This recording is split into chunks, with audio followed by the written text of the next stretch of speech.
So, students, let's start chapter 2 of our new book, Curiosity, for your class 8th, The Invisible Living World Beyond Our Naked Eye.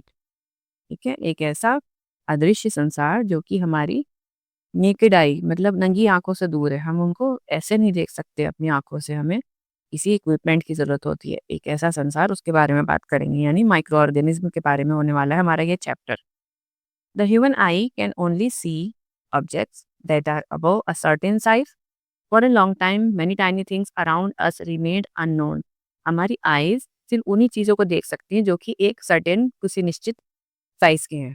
उससे छोटी चीज़ें हम देख नहीं सकते और काफ़ी समय तक बहुत छोटी चीज़ें वो अननोन रही हैं। हम उनसे परिचित नहीं हो पाए काफ़ी टाइम तक। Long ago people discovered that a curved piece of glass could make small things look bigger. और काफ़ी पुराने समय में भी लोगों ने एक शीशे के कर्व टुकड़े, मुड़े हुए टुकड़े को यूज़ किया छोटी चीज़ों को बड़ा करके देखने के लिए।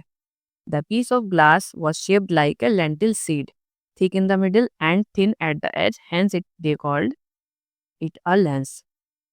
और वो जो कांच का टुकड़ा था जिसको वो यूज़ करते थे छोटी चीज़ों को बड़ा करके देखने में, तो उसका शेप था दाल के दाने के जैसे, जो बीच में से तो मोटा होता है और साइड से पतला होता है। तो इसलिए उन्होंने उसको लेंस कहा। Over time, lenses were improved to become more powerful. Each new tool, from simple magnifying glasses to microscopes, helped humans see what their eyes could not. तो धीरे धीरे जो है लेंस ज़्यादा डेवलप हो गया, कई तरीके के माइक्रोस्कोप्स बन गए, जिससे हम वो चीज़ें देख पाते हैं जो हमारी आंखें नहीं देख सकती, लेकिन हम उन माइक्रोस्कोप्स को यूज़ करके उनको ईजिली देख सकते हैं। The invention of microscope opened a fascinating hidden world filled with tiny living creature. We will explore some of these life form in chapter. ठीक है, इसमें हम बिल्कुल छोटे माइक्रो ऑर्गेनिज्म के बारे में पढ़ेंगे। You have already learned about the amazing variety of living beings. Just look around. There are so many beautiful plants and animals. They are of all shapes, size and colors. Some living beings are tiny while other are really big. आप अपने आसपास देखेंगे तो दुनिया भरी पड़ी है, ठीक है।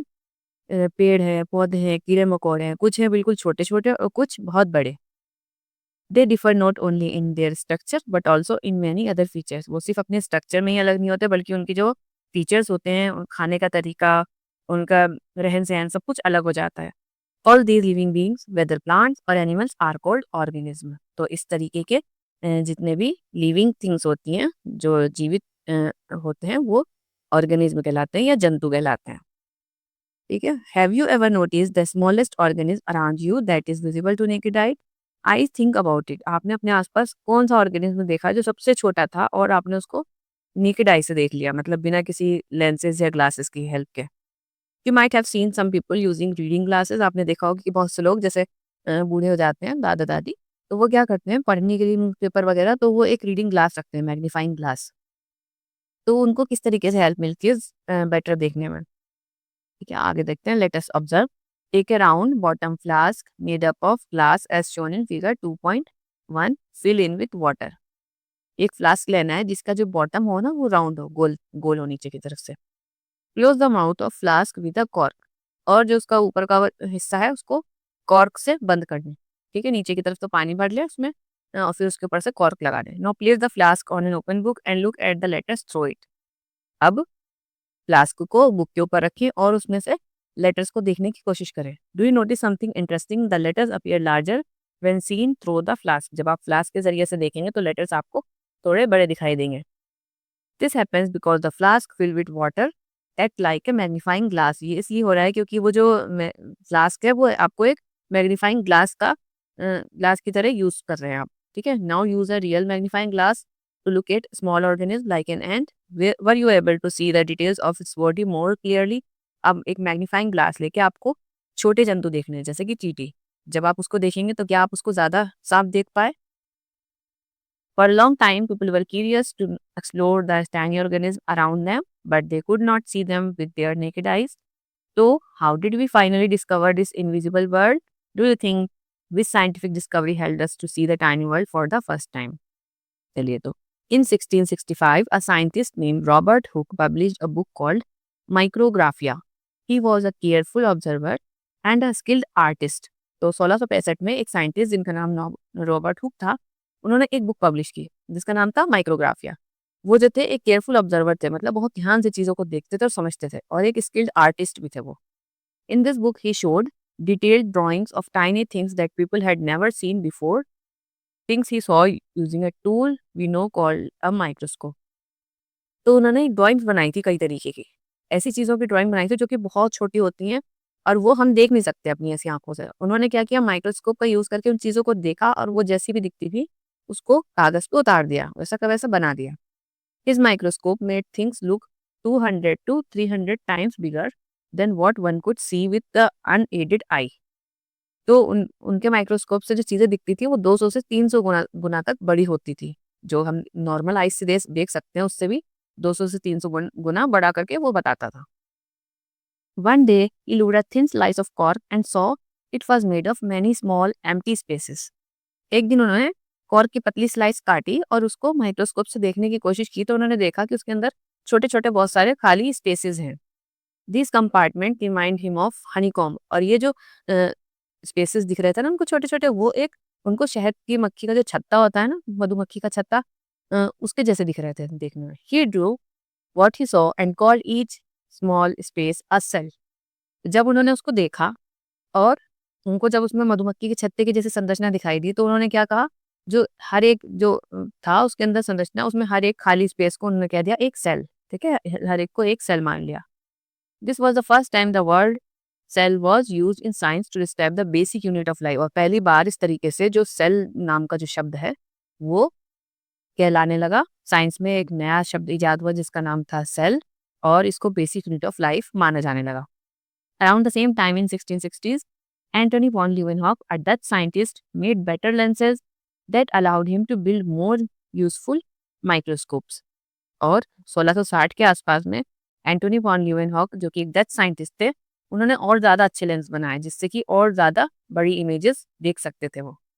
He was the first person to clearly see and describe tiny living things like bacteria and blood cells. वो पहले ऐसे व्यक्ति थे जो बहुत छोटी चीज़ें जैसे बैक्टीरिया और ब्लड सेल्स को भी देख के डिस्क्राइब कर पा रहे थे। Because of this, he is known as the father of microbiology. तो इस वजह से उनको फादर ऑफ माइक्रोबायोलॉजी कहा जाता है, एंटोनी वॉन ल्यूवेनहॉक को। तो ये देखिए, माइक्रोग्राफी बुक दे रखी है यहाँ पे, ये उनके बुक का पेज है ये। माइक्रोस्कोप ऑफ रॉबर्ट हुक का माइक्रोस्कोप, ये कॉस सेल, जो कि माइक्रोग्राफी उन्होंने बना के दिखाई थी। अब है what is a cell? All living beings are made up of cell. You might wonder what cells actually look like. Let us take a closer look at the basic structure of the cell using a microscope. जितने भी जीव जंतु हैं वो सब sales से बने हुए हैं। ठीक है, अब सेल्स कैसी दिखती है तो ये समझने के लिए हम माइक्रोस्कोप से उसको देखने की कोशिश करते हैं। Let us study a cell. Take an onion bulb from your kitchen और garden and wash it thoroughly with water. एक प्याज की कली लेनी है और उसको अच्छे से धो लेना है। Cut the onion bulb vertically into pieces. काट लेना उसको लंबा लंबा। Take one piece of onion and pull out the thin transparent layer from its inner surface with the help of forceps. चिमटी की मदद से इसके अंदर वाली सतह को छुड़ा लेना है। Place the peel in a petri dish containing a few drops of safranin for 30 seconds. अब उसको एक पेट्री डिश में रख देना है, उसमें सैफरनिन डाल देना है। वो एक सैफरनिन क्या होता है, एक रेड कलर का स्टेन होता है जो कि लिविंग सेल्स को कलर देता है। This will give a pinkish colour to the cell and help us see them clearly, जिसकी वजह से हम उसको साफ देख पाएंगे माइक्रोस्कोप में। With the help of thin brush transfer the onion peel to another petri dish containing water to rinse the peel and remove extra stain. उसके बाद हम उसको क्या करेंगे, अनियन पील को धो लेंगे जिससे कि जो एक्स्ट्रा स्टेन है वो निकल जाए। Now carefully place the strain onion peel on glass slide using a thin brush, ensuring it does not break or fold. अब ब्रश की सहायता से उस अनियन पील को उठा के एक ग्लास स्लाइड पर रख लेंगे। Put a drop of glycerine over the onion peel on the slide, और उसके ऊपर एक ड्रॉप ग्लिसरीन की डालेंगे अनियन स्लाइड के ऊपर। The glycerine will prevent drying of cells and improve clarity for better visualisation of cell. अब glycerine क्या काम करती है यहाँ पे, सेल्स को सूखने से बचाती है और जो है साफ दिखते हैं हमें। हम जब ग्लिसरीन डाल देते हैं तो कोई हवा या किसी तरीके की डस्ट उस सेल के ऊपर नहीं लग पाती है। ठीक है, तो हमें जो भी उसमें दिखना है वो साफ दिखता है। Slowly place a cover slip over the peel using a needle such that no air bubbles get trapped. अब हम उसके ऊपर एक धीरे धीरे से एक कवर स्लिप डाल देंगे, और बहुत इस चीज़ का ध्यान रखेंगे कि कोई एयर बबल उसमें ना आए। एयर बबल आने से फिर जो हमें दिखना है वो खराब हो जाएगा। Use blotting paper to gently wipe off any extra glycerine around the edges of cover slip. अब ब्लॉटिंग पेपर लेके आसपास में जो अगर एक्स्ट्रा कुछ ग्लिसरीन निकल गया है उसको साफ कर लेंगे। View the slide under a microscope और अ Foldscope. Compare it with figure 2.3 सी। अब हम उसको माइक्रोस्कोप में लगाएंगे और उसके बाद हम देखेंगे कि क्या दिख रहा है। उसको फिगर जो दी हुई है यहाँ पे सी, इससे कंपेयर करेंगे। अब आपने क्या सिमिलरिटी देखी? You will observe nearly rectangular structure under the microscope. These are the cells of onion peel which are closely arranged without any space between them. ठीक है, बहुत पास पास जुड़ी हुई होंगी ये सेल्स और इनमें बीच में कोई गैप नहीं होगा। Try to observe the piece of leaves of different plants around you. You will find that all plants are made up of cell. What do you think the body of an animal is made of? अगर आप अलग-अलग पत्तियों को इकट्ठा करके उनकी भी ऐसे स्लाइड्स बना के जब आप चेक करेंगे तो उसमें भी आपको इसी तरीके की सेल मिलेगी। अब आप क्या सोचते हैं एनिमल किस चीज़ से बने हुए होते हैं? क्या एनिमल भी सेल से बने होते हैं? लेट अस इन्वेस्टिगेट। अच्छा, अब आगे देखिए, rinse your mouth with clean water, use the blunt end of clean toothpick and gently scrap the inside of your चिक। ठीक है, तो पहले अपने मुँह को अच्छे से साफ कर लें, ठीक है, कुल्ली कर लें। उसके बाद एक टूथपिक लेनी है जो कि साफ हो और उसका जो ब्लंट सिरा होता है, नोकीला वाला नहीं, दूसरी साइड वाला, जो मोटा सिरा होता है, उसको यूज़ करके अपने गालों के अंदर की सतह जो होगी ना, वहाँ से थोड़ी-सी स्किन को उतारना है, हल्का-सा स्क्रैप करना है, उसको कुरचना है। Place the scraped material in a drop of water on a clean glass slide and spread it evenly. और उसको एक ड्रॉप पानी में क्लीन ग्लास स्लाइड के ऊपर रखना है। Add a drop of methylene blue, a blue colored stain over the material on slide. Adding stain improve the visibility of material under the microscope by increasing contrast. अब उसके ऊपर हमें methylene blue डाल देना है। ये एक ब्लू कलर का स्टेन होता है, जो सेल्स होती हैं वो इसको ऑब्जर्व कर लेती हैं। एब्जॉर्ब करने के बाद वो ज़्यादा अच्छे से विजिबल होती हैं। आसपास की चीज़ें तो उसको एब्जॉर्ब नहीं कर पाएंगी, ठीक है। जो दूसरे तरीके के मटेरियल होंगे वो तो इस स्टेन को ले नहीं पाएंगे, और जो सेल्स होती हैं वो इस स्टेन को ले लेती हैं, और जब हम देखते हैं माइक्रोस्कोप में तो हमें सेल्स ज़्यादा क्लियर दिखाई देती हैं। After 1 minute, add a drop of glycerin over the material on the slide to prevent the cells from drying। 1 minute के बाद आपको ग्लिसरीन डाल देना है। ग्लिसरीन का फिर वही फंक्शन क्या होता है कि ड्राइंग से बचाती है वो सेल्स को। Now carefully place a clean cover slip on the material and remove the excess glycerine from the edges of cover slip using blotting paper. Observe the slide under a microscope and draw what you see in your notebook. आप जो कुछ भी देखेंगे वो आपको notebook में बनाना है। What did you observe? क्या ऑब्जर्व किया? You will observe a polygon-shaped structure as shown in figure 2.4।